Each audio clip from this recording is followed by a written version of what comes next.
uma alegria muito grande para nós termos o pastor Sérgio Queiroz conosco nesta conferência, e ele que é o autor do livro Igrejas que Transformam o Brasil, que você pode adquirir hoje ainda ali na livraria de Missões Nacionais ou no nosso estande aqui do lado de cá. Vamos orar. Senhor Deus, obrigado pela vida do teu servo que está aqui nesta noite para ser instrumento do Senhor aos nossos corações. Usa-o, Senhor, poderosamente nesta hora e nos abençoe, Senhor, mais uma vez, quando pela segunda vez nesta noite estaremos diante da tua boa, santa, inerrante, infalível palavra. Nós te amamos, nós queremos conhecer melhor o Senhor para obedecer e servir como o Senhor espera de nós. E assim clamamos nesta hora, em nome de Jesus. Amém, Senhor.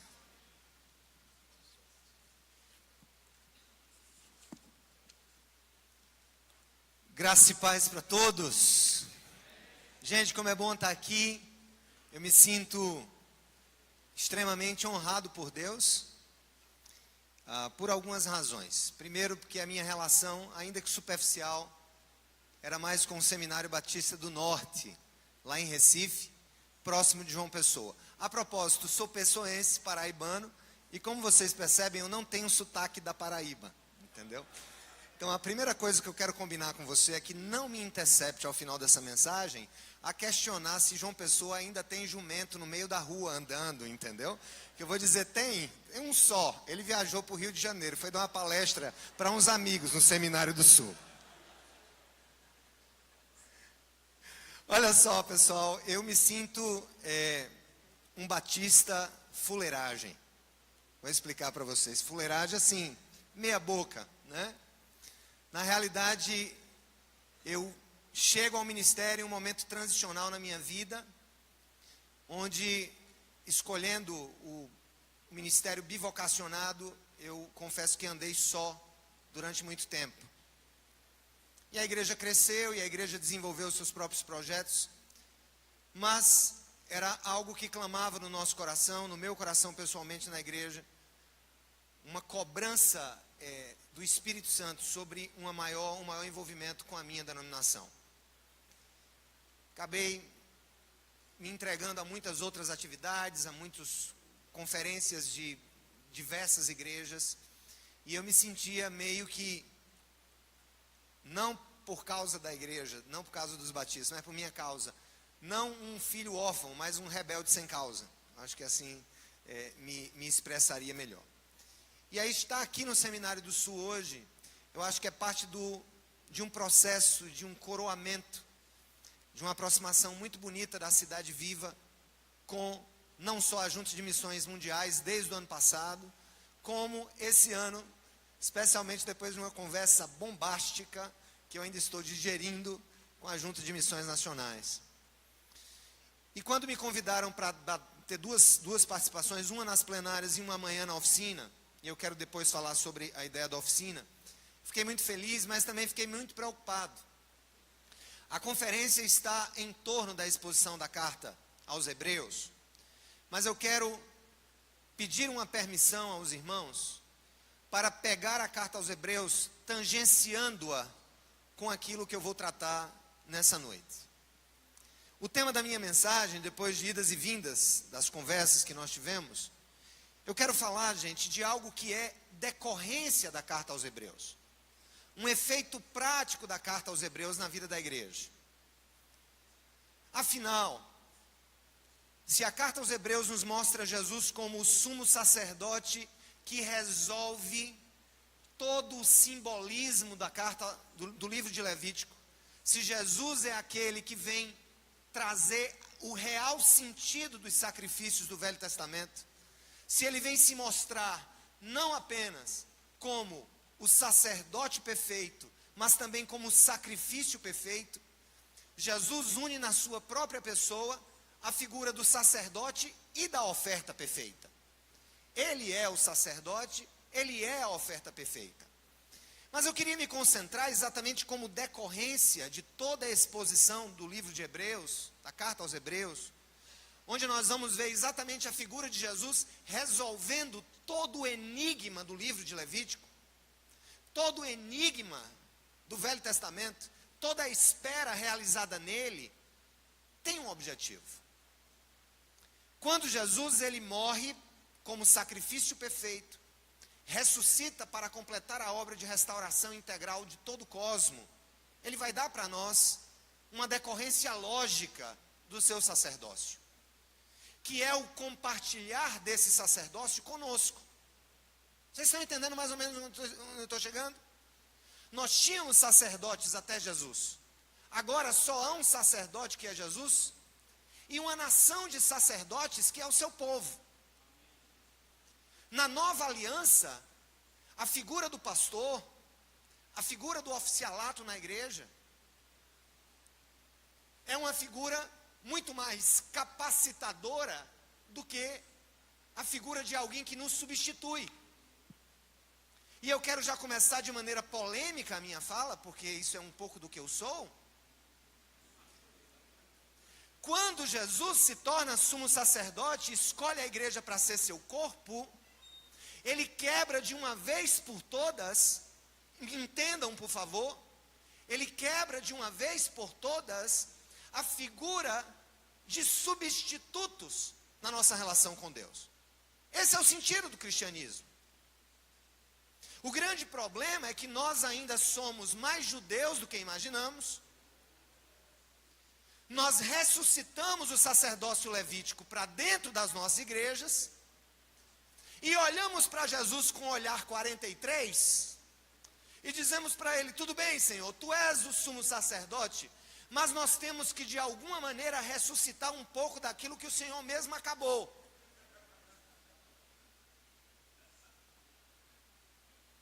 Ou seja, nós somos reformadores da carta aos Hebreus. E me permitam a audácia, essa reforma começa quando nós apagamos o maior dos ganhos do cristianismo.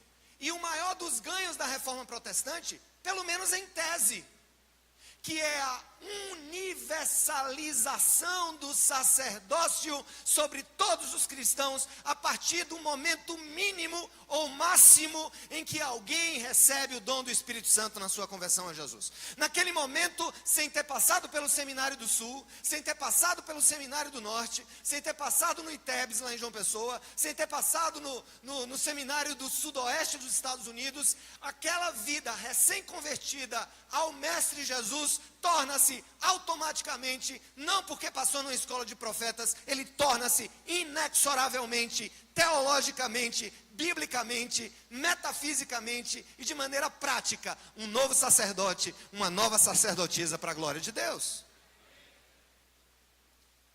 É lindo estudar a figura de Jesus como sacerdote, mas é horrendo não entender as suas consequências na vida de cada cristão.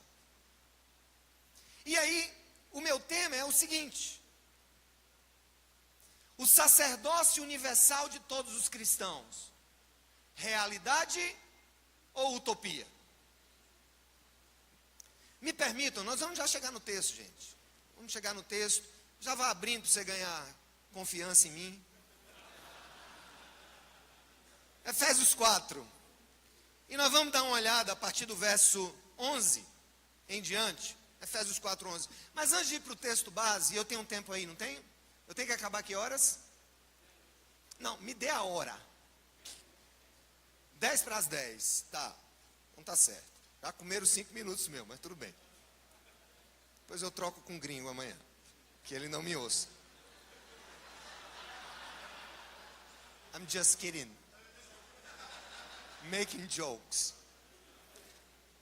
Olha só. Há alguns textos no Novo Testamento que vão servir apenas de ponte. Eu não me atreveria, please translate to him, eu não me atreveria a tratar exposição de Hebreus com uma autoridade em Hebreus aqui. Eu quero falar em paraibanês, claro, tá? O que eu vim fazer aqui nessa noite e qual que eu acho o sentido último, a consequência básica do que acontece com Jesus e agora com a igreja. Por exemplo, não precisa abrir o texto não. Mas 1 Pedro 2, 4, 5, nós vamos ver o seguinte: à medida que se aproximam dele a pedra viva, rejeitada pelos homens, mas escolhida por Deus e preciosa para ele, vocês também estão sendo utilizados como pedras vivas, vocês em geral, na edificação de uma casa espiritual, para serem sacerdócio santo. Repita comigo: para serem sacerdócio santo.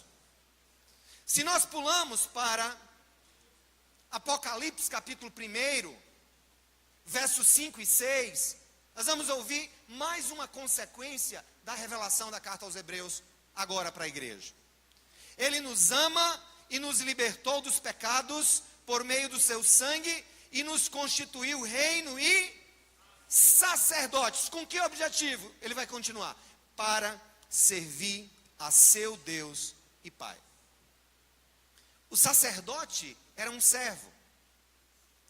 Ele se colocava a favor do povo, no nome do povo, para apresentar a Deus os pedidos do povo, os pecados do povo, os clamores de um povo. Ele era um servo. Ele representava alguém.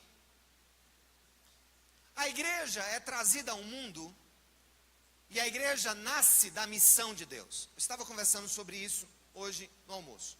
A igreja de Cristo nasce da missão de Deus. Eu cheguei a uma conclusão que mudou a minha vida. Foi quando eu entendi que a igreja não tem missão nenhuma. Quem tem a missão é Deus. E a igreja é um instrumento para a missio Dei. Nós somos um instrumento. Deus está em missão. Antes de você pensar em ser qualquer coisa, Deus já estava em missão. Deus estava em missão no primeiro momento, quando declarou o proto-evangelho lá em Gênesis. Estava em missão quando mandou representantes anjos para dizer a Abraão que ele seria escolhido para começar um grande povo, e nesse povo toda a nação. Deus está em missão, libertando o povo do deserto, do Egito através de Moisés. Deus está em missão no deserto. Deus está em missão e está presente no tabernáculo. Está em missão e está presente na instituição do seu reino, no reino de Israel. Deus está em missão quando manda o seu filho. Há uma progressão. O Deus do Velho Testamento é Deus entre nós e por nós. Jesus, Emanuel, é Deus conosco. E o Espírito Santo é Deus em nós. Há uma progressão na missio Dei, mas o que está claro é o seguinte: a igreja é filha da missão de Deus.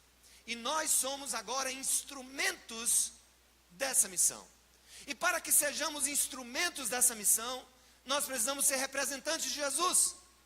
Daí a razão pela qual a Bíblia vai dizer que cada cristão é, portanto, qual é o tema? Sacerdote. Ele tem a capacidade de, como sacerdote, chegar diante de Deus a partir do sacrifício de Jesus. Como sacerdote, ele pode orar por alguém que não conhece ao Senhor. Como sacerdote, ele pode interceder pela vida de alguém. Em outras palavras, nós temos todo o ferramental para que nós sejamos representantes de Cristo na terra. Ou não? Ou não? Ou será que isso é apenas teoria? Vamos ler esse texto agora que vai nos ajudar. E aí eu vou me concentrar nesse texto. E aí a gente vai chegar a algumas conclusões. E eu vou deixar você com raiva de mim. Os pastores não vão mais me querer nem perto do Seminário do Sul. Mas eu vou vir de todo jeito. E se nós lermos aqui Efésios 4, a partir do verso 11, preste atenção o que é que nós vamos ler. E ele mesmo concedeu uns para apóstolos, outros para profetas, outros para evangelistas e outros para pastores e mestres. O início do verso 12, ele vai abrir uma grande caixa para o nosso entendimento da nossa missão sacerdotal. Ele colocou todos esses homens aqui, todas essas funções, aliás, com que objetivo? Verso 12, tem um objetivo por trás. Com vistas ao aperfeiçoamento de quem? Dos santos, para o desempenho do seu serviço, ou em algumas traduções, para a obra do ministério para a edificação do corpo de Cristo, até que todos cheguemos à unidade da fé e do pleno conhecimento do Filho de Deus, ao estado de pessoa madura, à medida da estatura da plenitude de Cristo Jesus. Me permitam aqui algumas considerações. Ora, se o sacerdócio levítico é encerrado em Jesus como sumo sacerdote, se toda a simbologia do Velho Testamento encontra Jesus a sua plena consumação, se todas as sombras do que era a velha aliança recebem a luz do Evangelho e mostram Jesus como a chave hermenêutica de toda a compreensão do Velho Testamento, e é assim que nós devemos lê-lo, Jesus é a chave hermenêutica do Velho. Com essa chave eu vou entender o Velho, com essa chave eu não vou caminhar por movimentos judaizantes, com essa chave hermenêutica eu vou dizer não a certas tolices contemporâneas, com essa chave hermenêutica eu vou ser capaz de dizer assim, não, Jesus é a explicação plena, é a consumação máxima, é a revelação suprema de tudo aquilo que simbolicamente nos é dado no Velho Testamento, especialmente no sistema de sacrifícios. Quando Jesus então é revelado, e ele chega para nós em João 20, 21, para mim esse verso é enigmático. Jesus no Evangelho de João, capítulo 20, 21, vai olhar para os discípulos, ali tinha homens, ali tinha mulheres. Como é que você está dizendo isso? Estou dizendo isso porque João 20, 21 é logo após a ressurreição, quando Jesus é visto pelas mulheres, e depois é visto pelos apóstolos, e finalmente é visto por Judas, que toca nas suas chagas. Ali não estavam apenas os 12. Esse grupo, para quem dirige Jesus a palavra, em João 20, 21, é muito provavelmente o grupo dos 120 que vão ser batizados com o Espírito Santo em Jerusalém. Então ali tinha mulheres, ali tinha a mãe dele, ali tinha Maria Madalena, ali tinha provavelmente alguns diáconos que iriam ser nomeados depois, ali tinha os 12, não mais os 12, ali tinha 11, e Jesus olha para eles e vai dizer o que, irmãos? João 20, 21, assim como o Pai me enviou, eu também vos envio. Aquela palavra não é apenas para os apóstolos, aquela palavra não é apenas para os 12, aquela palavra é para todos aqueles que estavam prestes a receber o Espírito Santo no dia de Pentecostes. Mas por que eu estou arrodeando? Por que eu estou comendo a papa quente pelas bordas? Porque eu preciso que você entenda comigo hoje, e talvez para sempre, nós vivemos ainda uma maldição que está colada aos nossos ouvidos e aos nossos olhos. Nós vivemos ainda, talvez sem perceber, a divisão da igreja de Cristo em castas. Sem perceber, nós importamos ainda parte do sacerdócio levítico, e o antigo sacerdote agora tem como seu ocupante a figura do pastor. Nós não nos chamamos sacerdotes. Nós talvez até exortemos quem nos chame de sacerdote, como uma mulher hoje se referiu a mim na PUC, em uma reunião que eu estava na PUC do Rio de Janeiro. A mulher olhou para mim, o senhor é sacerdote? Aí eu disse, a senhora quer dizer o quê? O senhor é padre? Disse, não, posso até parecer, mas não sou, sou pastor batista. E sou sacerdote porque sou cristão. Eu vou lhes dizer algumas coisas, gente, que para mim são enigmáticas nesse texto, e depois eu vou aplicá-las, e a gente vai sair daqui feliz. Qual o objetivo, então, meu povo, de Deus ter colocado apóstolos, depois profetas, depois evangelistas, depois pastores e depois mestres?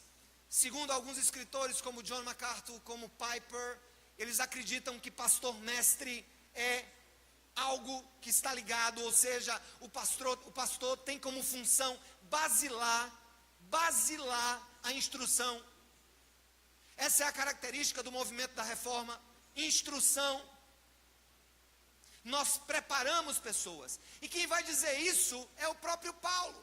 Quando no verso 12 ele vai dizer que todas essas figuras que Deus colocou na igreja, escutem, por favor, não estão ali para substituir o sacerdócio levítico. Jesus substitui o sacerdócio levítico. E a igreja é tornada, cada um dos seus membros, do menor ao maior, do mais conhecedor ao menos conhecedor, é transformado imediatamente no momento da sua conversão em um sacerdote. Então, qual é o objetivo da criação de categorias no corpo de Cristo, de funções belíssimas, de dons que Deus dá à igreja, como os seus pastores, os seus evangelistas, os não mais existentes, pelo menos no pensamento meu, e talvez da grande maioria de vossos senhores e senhoras, a não mais contemporaneidade do ofício apostólico, algo que se encerrou com os apóstolos, com os 12. Mas nós acreditamos numa coisa: Deus colocou liderança na igreja, e liderança é uma bênção, sim ou não, gente? Eu não estou aqui para denegrir a liderança, porque senão eu estaria denegrindo a minha própria função como líder e pastor de uma igreja lá em João Pessoa. Mas eu estou aqui para chamá-los a atenção para um fato: a existência de pastores não é para a perpetuação, ainda que de maneira velada, de um sacerdócio que já foi exterminado em Jerusalém há 2000 anos. Isso tem um sentido muito forte, eu lhes direi o que é. Eu escrevi um artigo para um livro em comemoração aos 500 anos da reforma o ano passado, Uma Nova Reforma. Foi um livro com vários artigos, editado pela Mundo Cristão, e o meu texto foi A Revolução dos Sacerdotes Adormecidos. A Revolução dos Sacerdotes Adormecidos.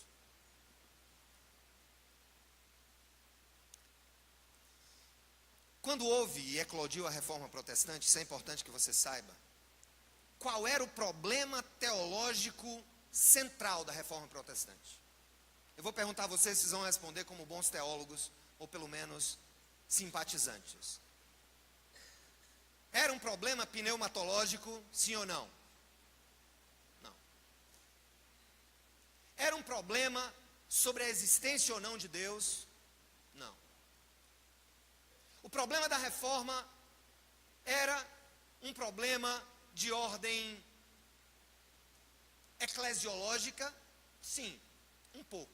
Mas o centro da reforma foi um problema soteriológico. Deixa eu traduzir as categorias para quem está ainda no começo. O problema da reforma é um problema relacionado à doutrina da salvação.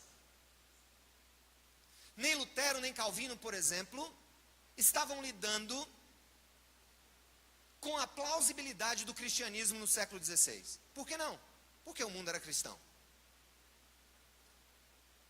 Nem Lutero nem Calvino estavam enfrentando o secularismo da modernidade. Nem Lutero nem Calvino estavam enfrentando o ateísmo que nós enfrentamos hoje.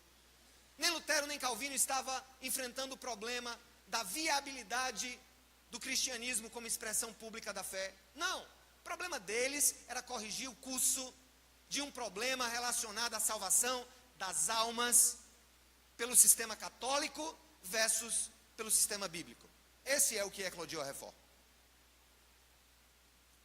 O que é que Calvino e Lutero vão dizer, gente? Chega! Nós não precisamos de sacerdotes.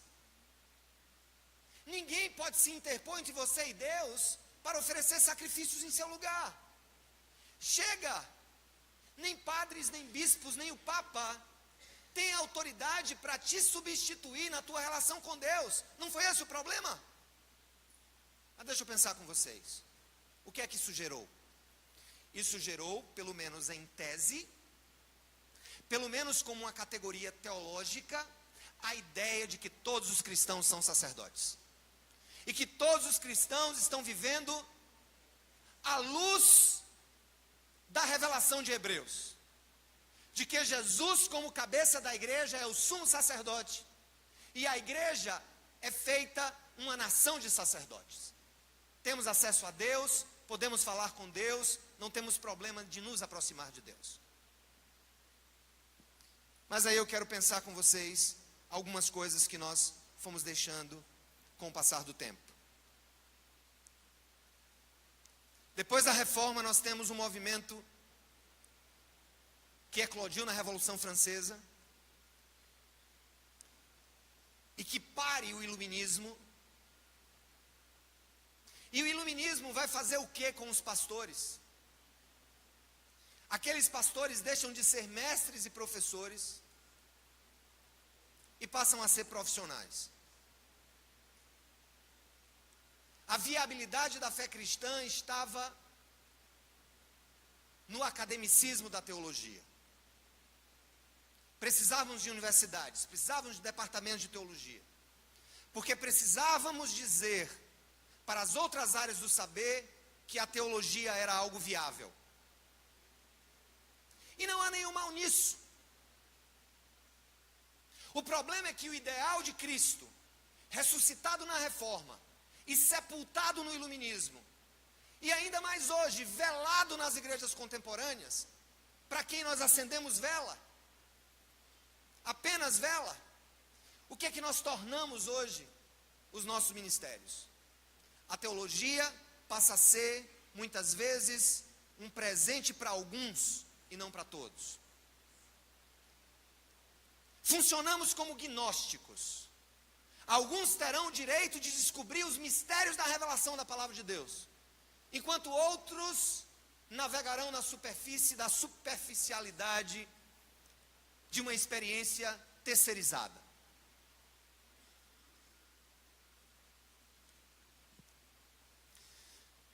Quando a Bíblia diz que o papel da liderança da igreja é capacitar a igreja, aperfeiçoar os santos para o desempenho do ministério, ele está dizendo aqui pelo menos duas coisas, Paulo. Primeiro, que o conhecimento bíblico profundo deve ser um bem público e não privado. O conhecimento bíblico e profundo não pode ser trancafiado nos nossos seminários e faculdades teológicas. Porque a teologia é um bem do povo de Deus. E olha, quem está falando para vocês não é um frustrado, que não foi para um seminário, sou graduado, mestre e doutor em teologia, e eu estou fazendo propaganda contrária a mim mesmo.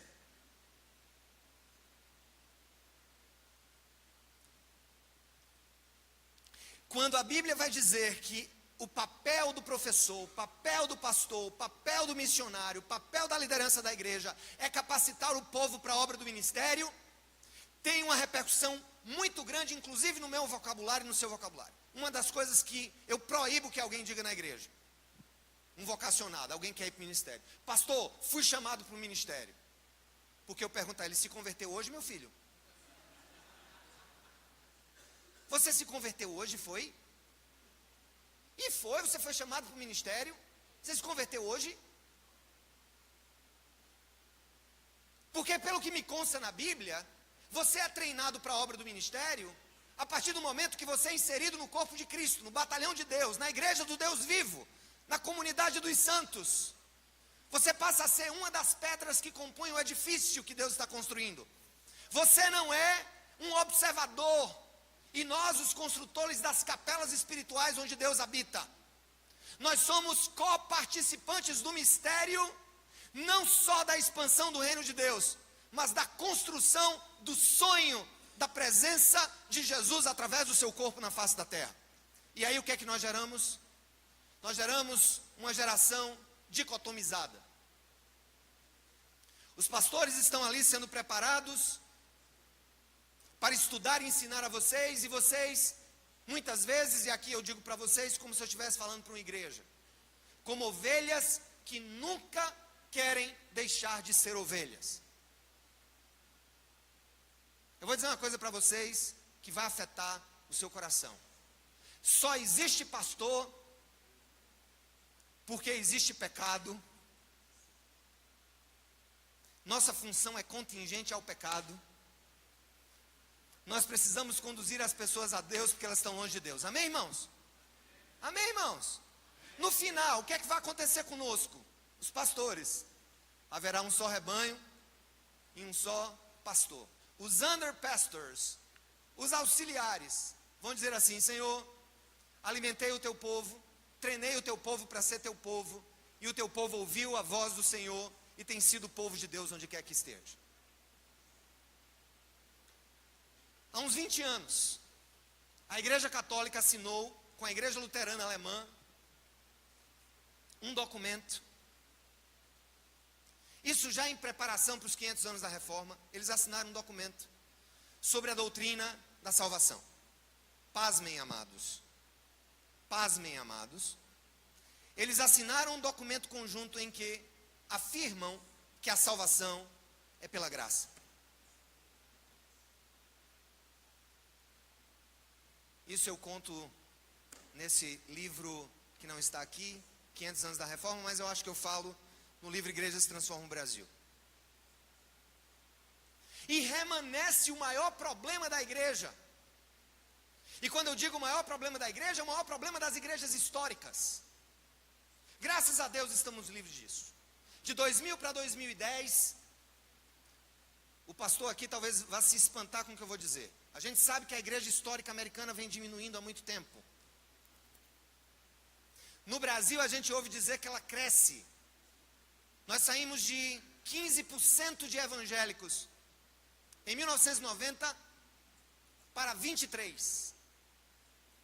Há expectativas de que estamos já em 30%. No censo de 2020 nós vamos tirar a prova dos 9. Mas curiosamente, pela primeira vez na história do Brasil, na história do Evangelho do Brasil, entre 2000 e 2010, os presbiterianos perderam 4% dos seus membros. Os congregacionais, que têm a mesma base de governo que os batistas, perderam 23% dos seus membros. Nós estamos crescendo, mas hoje batista no Brasil tornou-se algo genérico. Tem batista de todo tipo, até do sétimo dia. E na hora de coletar o dado, o pesquisador do IBGE ele não vai procurar saber se você é da CBB, se você é da CBN, se você é independente.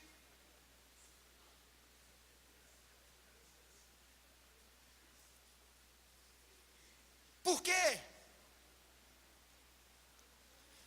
As igrejas históricas têm ou não uma boa teologia? Me respondam, por favor. Tem ou não? As igrejas históricas têm ou não uma boa teologia, sim ou não? Sim. Tem bons livros ou não? Sim. Bons seminários ou não? Sim. Bons professores ou não? Sim. E o que é que está faltando? Está faltando o que para mim é o grande segredo que desatará uma revolução no Brasil. É quando cada membro da igreja foi ensinado e cobrado pelo seu pastor a ser o sacerdote que Jesus escolheu que ele fosse. Quando você deixar o seu povo ser povo de Deus. Não quero polemizar, mas já polemizando. Quero perguntar para vocês, quantos casamentos nós temos no Novo Testamento? Me digam aí. Quantos casamentos no Novo Testamento? Bodas de Caná, né, meu amado? Mas tem mais outro, né? Tem o casamento da igreja com Jesus. Nas bodas de Caná, Jesus... Eu quero só jogar o gato fedorento, vocês vão pensar em casa. Nas bodas de Caná, Jesus estava lá, né, gente? Celebrando aquele casamento, hein, irmãos? Jesus estava celebrando o casamento nas bodas de Caná, irmãos?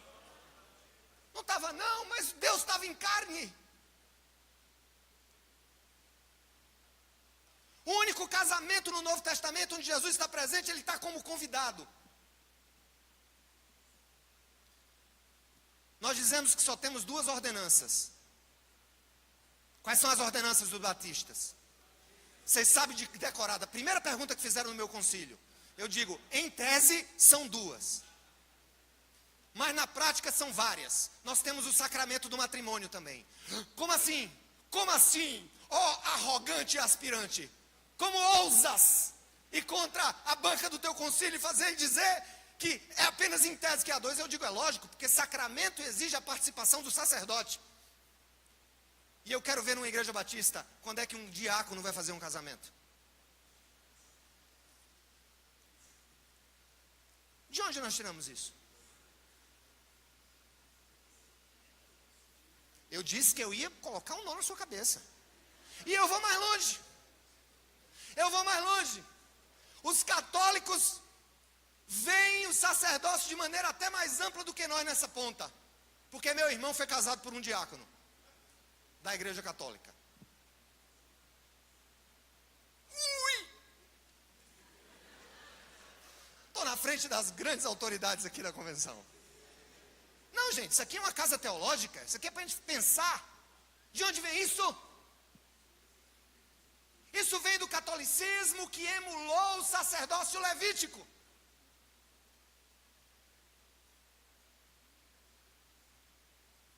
Teve um ano que eu fiz 52 casamentos.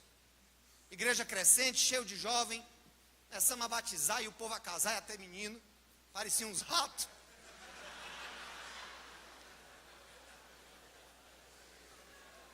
Foi. Pastor, eu quero que o senhor me case. Se o senhor não me casar, eu não me caso. Eu digo, você não vai me levar para a lua de mel, não é, minha irmã, também? Lógico que você não vai me levar. Porque como é que você não vai casar? Seu casamento vai acontecer lá na lua de mel. Porque é assim que a Bíblia diz. Será uma só carne. Eu fiz 52 e quase perdi o meu.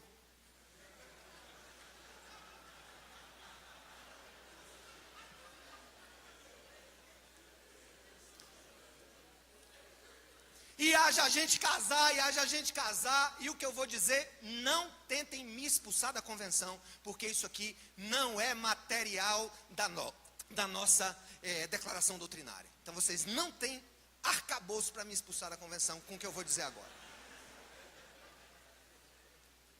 Sabe o que eu fiz? Peguei diáconos bem casados da igreja,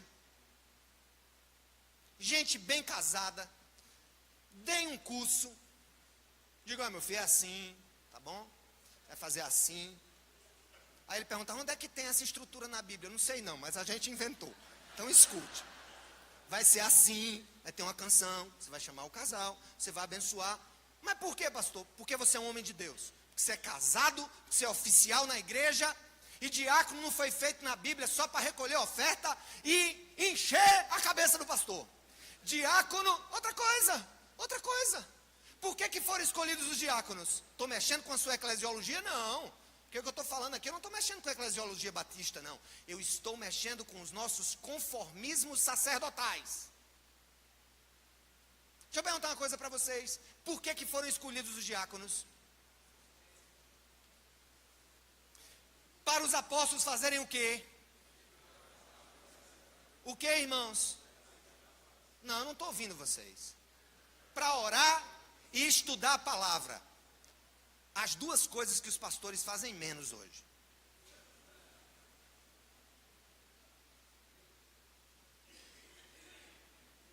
Pastor Sócrates aqui chega tossiu. Estou vendo, rapaz.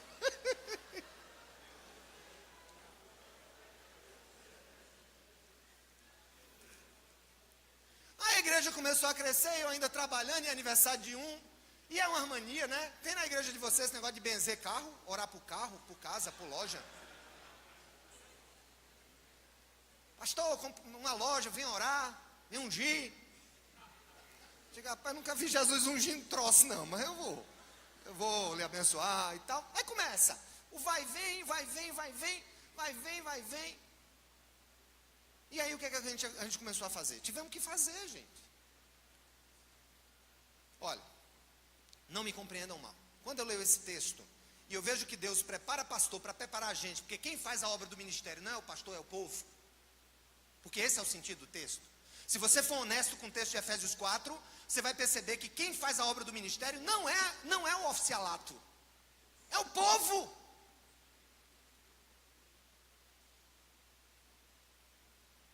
Deixa meu povo sair, faraó.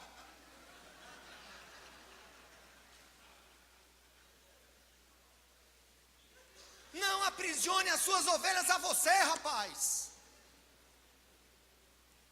Jesus fez um ministério para soltar esses cabas no meio do mundo.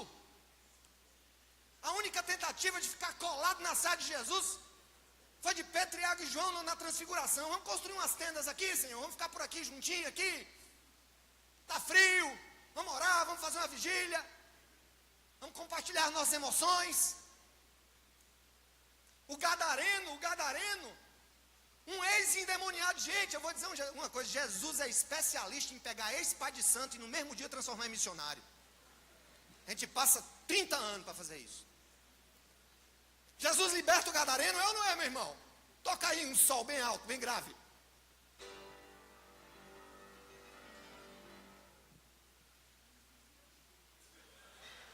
Nem sei o que foi que a gente fez, mas está valendo, meu irmão. Talvez um mi menor ficasse mais, né? Jesus vai em uma região, na região de Gadara. O cara está todo acorrentado, se cortando. Jesus liberta aquele homem dos demônios, sim ou não? Quem se lembra? O que foi que ele pediu? Senhor, deixa eu ir contigo. Aí Jesus disse: Nananina, volte e vá dizer ao seu povo o que é que eu fiz na sua vida. Outro exemplo, Jesus é especialista em transformar prostituta em missionária em 1 ou 2 horas. A mulher samaritana estava lá no poço. E aquela mulher samaritana, quando ela entende que Jesus é o Messias esperado, ela vai para a cidade e ela conta sobre o que Jesus fez. E muitas pessoas se converteram pelo testemunho de uma ex-recentemente prostituta. Irmãos, deixa eu perguntar uma coisa para vocês. Nós não somos pentecostais, no sentido de que, pelo menos em geral, nós não cremos que há uma segunda bênção. Há uma única bênção na nossa conversão. E que essa única bênção, segundo vai dizer aí o Dr. Russell Shedd, vai falar também o Wayne Grudem, é um batismo e vários enchimentos, amém? Então você pode receber dons em momentos específicos da sua vida. Mas eu vou dizer uma coisa: você acredita no Espírito Santo? Sim ou não? Você acredita tanto que não há uma segunda bênção? Sim ou não? Não, né? Existe uma segunda bênção? Quando a gente converte, a gente não recebe o Espírito Santo? E a gente recebe o Espírito Santo em medidas, em conta-gotas ou em plenitude? Eu posso dizer que o novo convertido, ele tem a presença do sacerdote Jesus, pela pessoa do Espírito Santo, de maneira plena e completa sobre a vida dele naquele instante? Sim ou não? Sim. Então por que nós tratamos as nossas ovelhas como abilolados?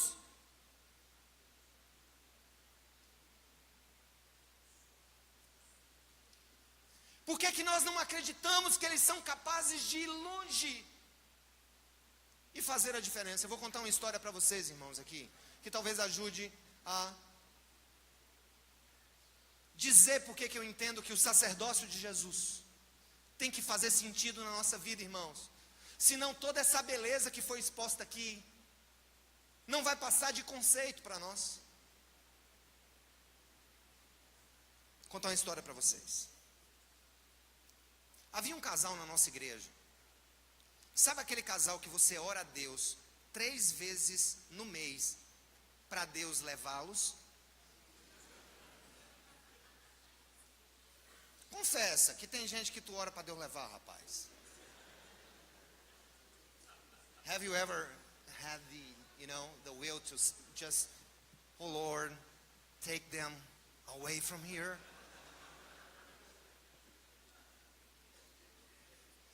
Um casal que não tinha futuro. Adultérios bilaterais, agressões bilaterais, desrespeitos bilaterais e um pastor no meio tentando apartar a briga. Por anos. Esse casal tinha uma filhinha linda e Deus deu a eles um filho que teve uma má formação e que nasceu, teve uma paralisia cerebral e passou a ser totalmente dependente. Aquilo aproximou o casal, aquilo trouxe o casal para perto, aquilo trouxe o casal para junto. E com o passar do tempo, quando eles estavam se organizando, e aí eu disse, rapaz, olha, às vezes realmente o Senhor nos permite viver coisas para nos trazer para perto dele. E ela, Flávia, eu estou dizendo o nome porque isso está no livro, eu conto isso no mundo inteiro. Flávia então fica grávida pela 3ª vez.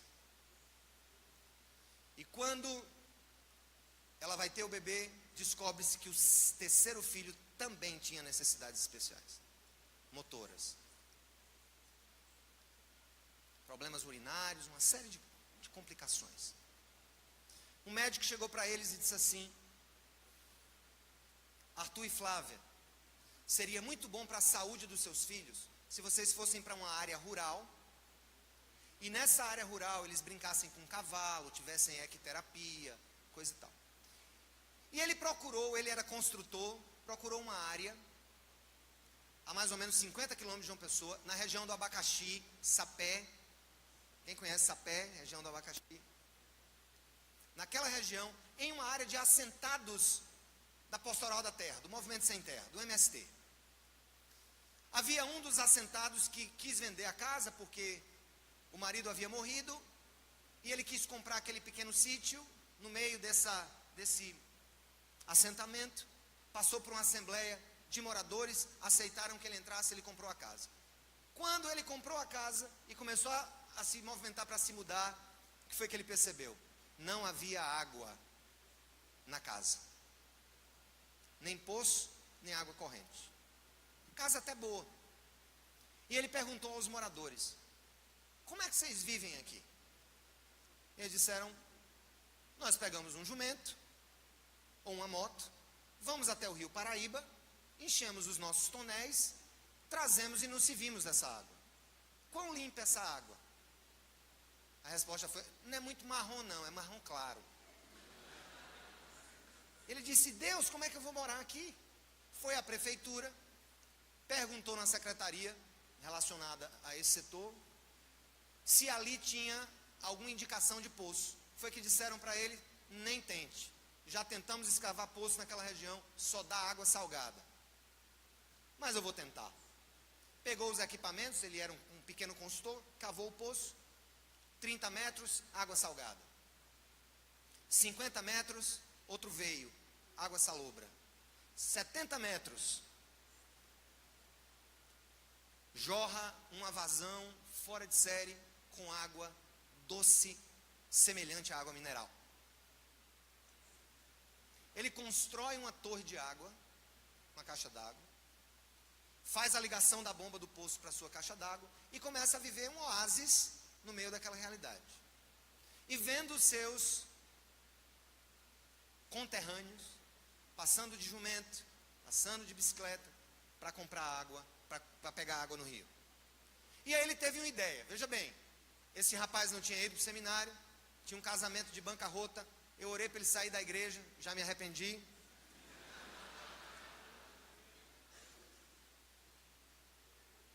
Ele teve uma ideia, gente, que você não vai ver nenhuma indicação dessa em nenhum livro da Bíblia. Ele pegou a mesma caixa d'água, criou um outro tubo, um outro encanamento, trouxe lá de cima da caixa d'água, foi até a beira da pista de barro, botou duas torneiras na estrada de carroça. Vocês estão entendendo? É ruim demais, né? Acaba ver o outro pelas costas a noite todinha, rapaz. Isso é difícil para vocês, hein? Então, ele colocou as duas torneiras e colocou uma plaquinha. Ideia dele: Jesus Cristo, a água da vida, venha e beba. O povo passava, olhava para aquilo ali. Um dia ele resolveu ficar umas 5 horas da tarde ali. O povo passava, olhava, você não pode pegar. Aí o cara encheu o tonel, o outro vinha, pode pegar.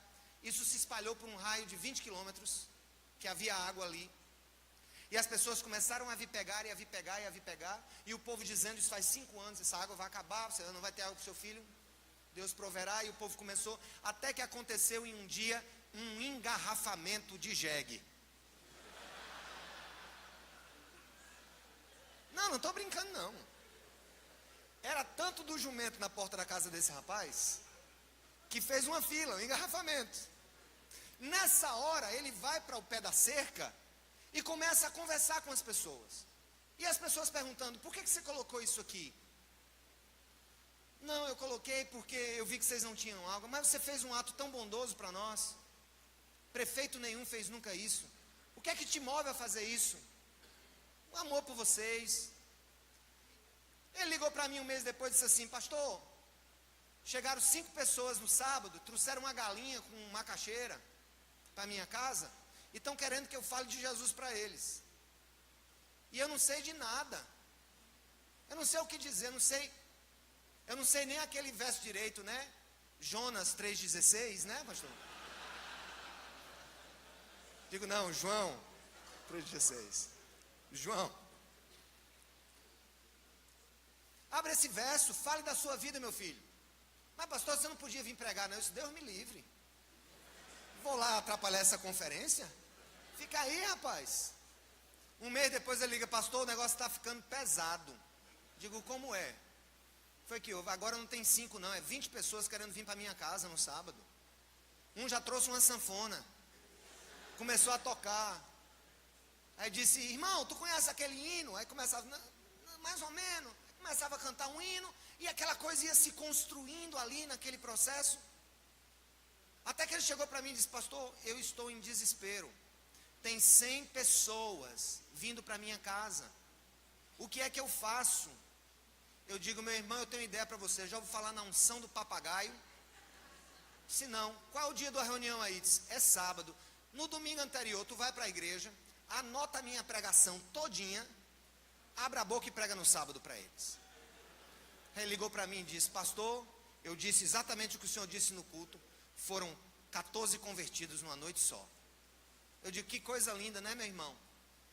Pastor, o senhor não quer vir para cá, não, pastor? Um sábado eu digo, meu irmão, eu não quero atrapalhar o que o Espírito Santo está fazendo, porque sacerdote atrapalha.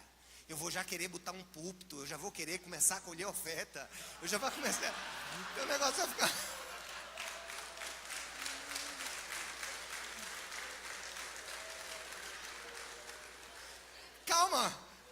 Calma, Fernando, vai ficar bem, no final vai dar bem, calma, eu vou explicar, não me entenda mal, vocês estão me crucificando antes da hora, nem chegou a sexta-feira santa.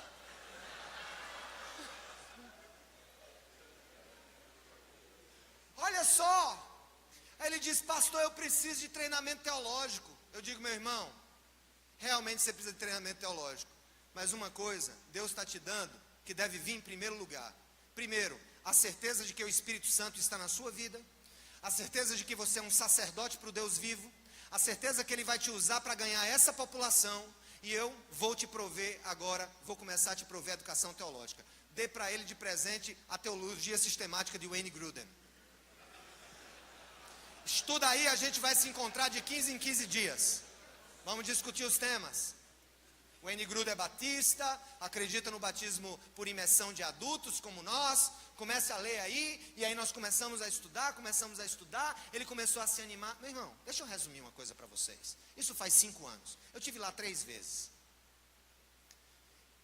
Pastor Arthur hoje, e sua esposa Flávia, com seus 2 meninos que hoje passam de braço em braço daquelas pessoas simples daquela região, cuidados e amados por eles, já realizaram mais de 70 casamentos de pessoas que viviam amancebadas, já batizaram mais de 200 pessoas.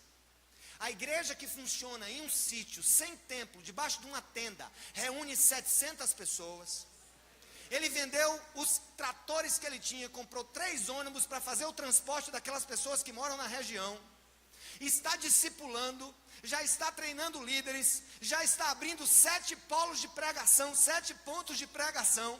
E na semana passada, antes de vir para cá, só deu tempo eu chegar em João Pessoa, trocar a roupa, né, e vir aqui para o Rio de Janeiro. Eu estava na formatura dele em uma faculdade, porque ele não tinha como ir para seminário, Faculdade Teológica Sul-Americana. Eu estava na festa de Arthur, ele todo feliz que agora é teólogo, mas ele descobriu, antes de ser teólogo, que a principal tarefa do líder da igreja é capacitar o povo de Deus para que o povo de Deus faça a obra do ministério.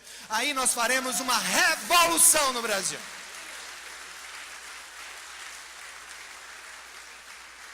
Uma revolução. E eu combinei aqui com o pastor Fernando que nós vamos ganhar os sítios do Nordeste. Quem diz amém? Amém. Agora o projeto que a gente tem, se a gente contar aqui, vocês vão dizer que a gente é doido do que vai acontecer. Eu sou um intransigente defensor da realidade do sacerdócio de cada cristão.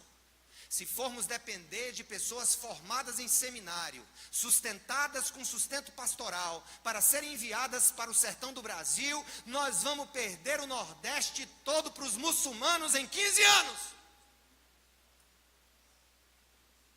Mas se nós entendermos que o sentido da carta aos Hebreus, pegando só a garapa aqui, o sentido da carta aos Hebreus, que revela-se Jesus como aquele que destrói todo o sistema do sacerdócio levítico e entrega à igreja o sacerdócio onde nós agora somos representantes do Deus vivo, faz sentido na vida de cada um de nós. Eu não sei se eu vou vê-los outra vez, falando como Paulo, né? Sei lá que se meu avião vai cair.